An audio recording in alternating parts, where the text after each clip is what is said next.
l'APR. D'accord. Alors, un mot, justice, voilà. Non, on peut pas ça. Passe très bien.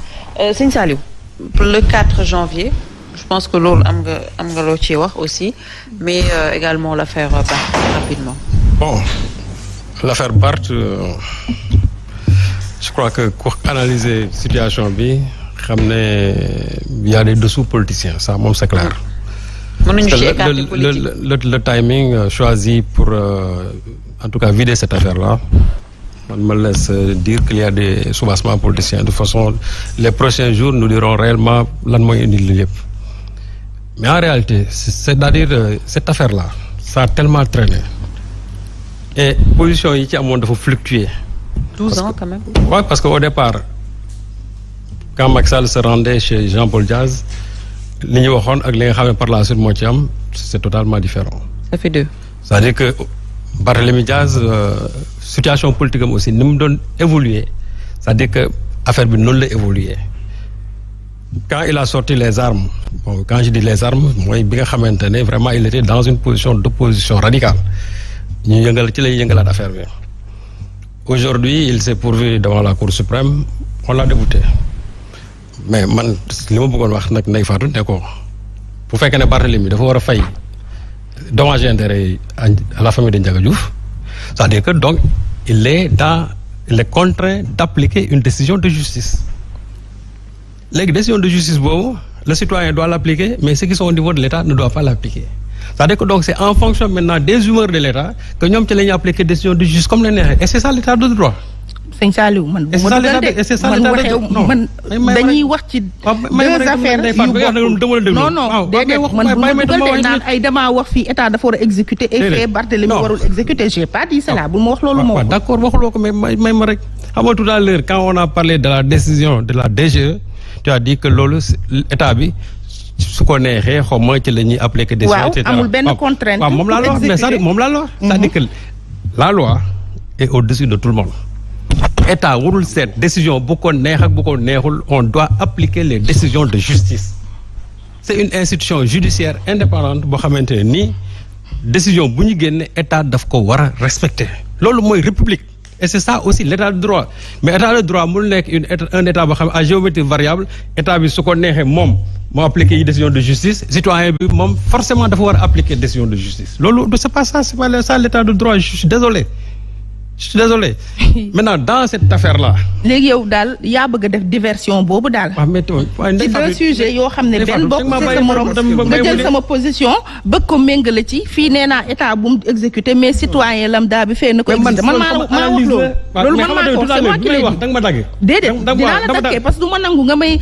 non doo jaxas samay non doo labaje sama wax non da nga bëgg a labaje parce que da nga bëgg a jël position yu ma am ci deux thématiques yoo xamante ne ça concerne deux personnes différentes. Et puis Serigne Saliou man yow à l'état civil tuddoo Ousmane Sonko à ce que je sache Serigne Saliou Gueye nga tudd amul benn yoon ci sama propos fu ma la interpellé ba nga may tontu. non da nga nekk ci débat bi. non da nga nekk ci débat bi nga wax lu ma partagé wu non doucement rek nag Ndeye Fatou. c'est Serigne Saliou Gueye. je t'ai laissé assez parler aussi. dama ne tu es dans un débat non déglu ma rek non tu es dans un débat non tu es dans un débat boo fi waxee lu ma partagé wul ça aussi j'interviens. mais c'est pas toi de poser non dama ne non je ne pose pas de questions mais j'interviens sur ce que tu as dit. non toi tu n'interviens pas, tu poses des questions. voilà maintenant j'avance. voilà léegi déglu ma yaa ko fi wax je dis que tout simplement dans un état de droit, mais il faut prendre la place de l'élève.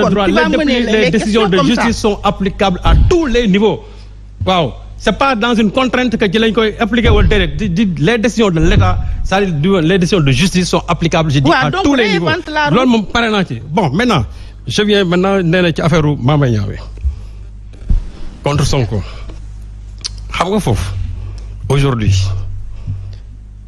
les gens disent que le 4 janvier bii ci lañ ko war a vider, mais dans la réalité soo liree le mémoire bi nga xamante ne moom la les avocats de Sonko produire, tu vas dire que cette affaire-là est loin encore d'être finie, parce que ñoom ils ont déposé un mémoire sur l'inconstitutionnalité de la loi, l'article 260 du code pénal bi nga xamante ne moo condamné Ousmane Sonko, parce que ñoom ils ont dit que cet article-là est inconstitutionnel et ils ont saisi le Conseil constitutionnel compte tenu de l'article 91 de la loi organique. Oui. Donc là, le Conseil constitutionnel est obligé de saisir, la Cour suprême est obligée de saisir le Conseil constitutionnel.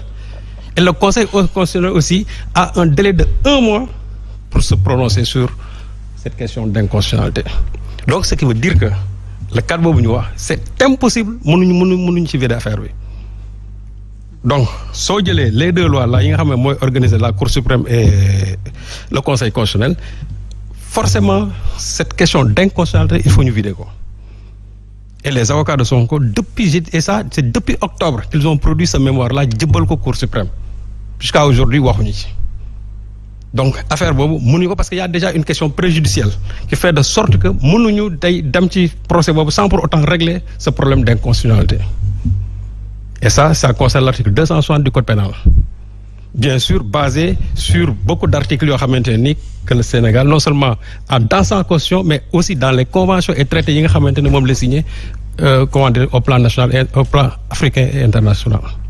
Donc moo tax suñ ciy wax ne le cadre boobu man jàpp naa le cadre boobu mënul nekk c'est pas possible. Affaire boobu bu ñu ko doon def ba def dañuy wax ne le 4 février ci la ñuy mën a vider affaire bi parce que conseil constitutionnel délai boobu lañ mën a am pour mun ko def. Et là je dis que la Cour suprême est obligée de saisir le Conseil constitutionnel sur cette question-là. Donc, qu'est-ce que ça démontre déjà cette date du 4? waaw moom laa la c'est-à-dire aujourd'hui su fekkente ne affaire Mame Mbaye Niang boobu on l'a encore agité peut-être pour des questions purement politiciennes su fekkee loolu la je dis que donc affaire bi ajourné waat nañ ko. Et vous voyez que gis nga affaire bi on va d'ajournement en ajournement tout boobu léegi. Fast track bi nga xam ne moo ci amoon actuellement ça a connu un coup d'arrêt.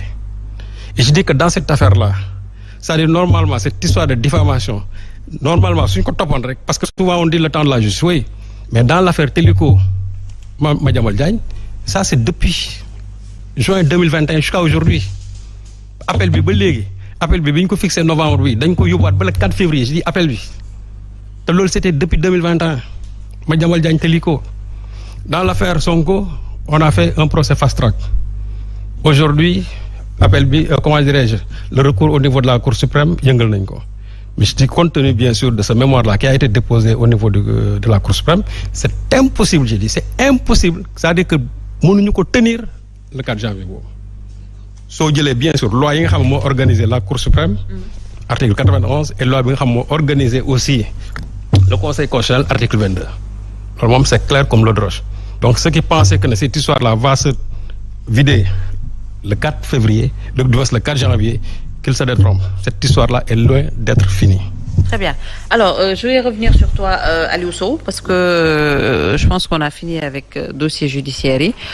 Parler un peu des yaa ngi gis investiture yu candidat yi di def. Bougane Gueye Dany def na candidat wu Bouna Kanté également def na mais Bouna Kanté peut-être après dinañ ci taxaw parce que on a quand même l'impression te je pense que ñu bëri appréciation boobu lañ ci am que c'est encore le président de la République Macky Sall mooy nekk au devant de la scène. Bon c'est peut-être normal fii ba le 2 avril beneen affaire bi ci bees mooy chef de parti au moins dinañ ñëw départager de cette histoire chef de parti bu nekk maintenant chef d'État parce que président de la République si jamais Amadou Ba jàll na ba nekk président du nekk chef de parti APR. Qu'est-ce qu'on peut retenir nooy analyser déjà ces investitures avec le discours des hommes politiques et le profil également des hommes politiques. Pour le cas des candidats. Ouais, enfin des candidats en général. Ouais, pour le cas de Macky Sall qui est le patron de l'APR et qui continuera à l'être après donc c'est normal. Après oui, c'est normal. Je sais pas. Mais c'est normal.